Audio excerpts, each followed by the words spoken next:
ఒక్కసారి కొమ్మూరి గోల్డ్ కి కాల్ చేయండి. తాకట్లో ఉన్న మీ బంగారాన్ని విడిపించి మార్కెట్ ప్రైస్ కి వాళ్ళు కొనుక్కుని మిగతా డబ్బులు మీకు ఇచ్చేస్తారు. వెల్కమ్ టు మనం టీవీ. నేను మీ మనోజ్. ఇచ్చిన మాట నిలబెట్టుకోవడంలో మంత్రి నారా లోకేష్ మరోసారి తన మార్క్ చూపించారు. లీడర్ అంటే హామీలు ఇవ్వడం కాదు, చేసి చూపించడమేనని మరోసారి నిరూపించారు లోకేష్.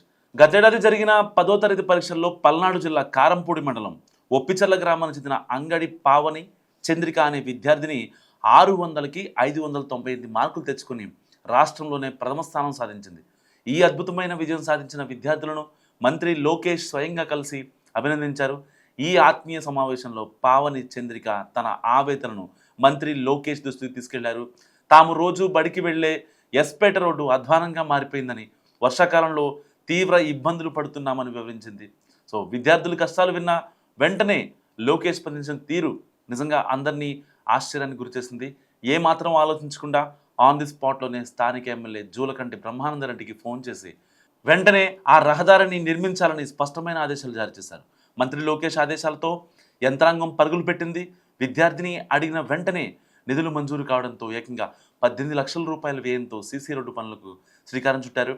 అడిగిన వెంటనే తమ సమస్యను పరిష్కరించి బడికి వెళ్లే దారిని సుగమం చేసిన మంత్రి నారా లోకేష్కు ఎమ్మెల్యే బ్రహ్మానందరెడ్డికి గ్రామస్తులు, విద్యార్థుల తల్లిదండ్రులు ప్రత్యేక కృతజ్ఞతలు చెప్పారు. లోకేష్ అన్న అంటే మాట కాదు, చేతల్లో చూపిస్తారంటూ ప్రశంసల వర్షం కురిపిస్తున్నారు అక్కడి ప్రజలు.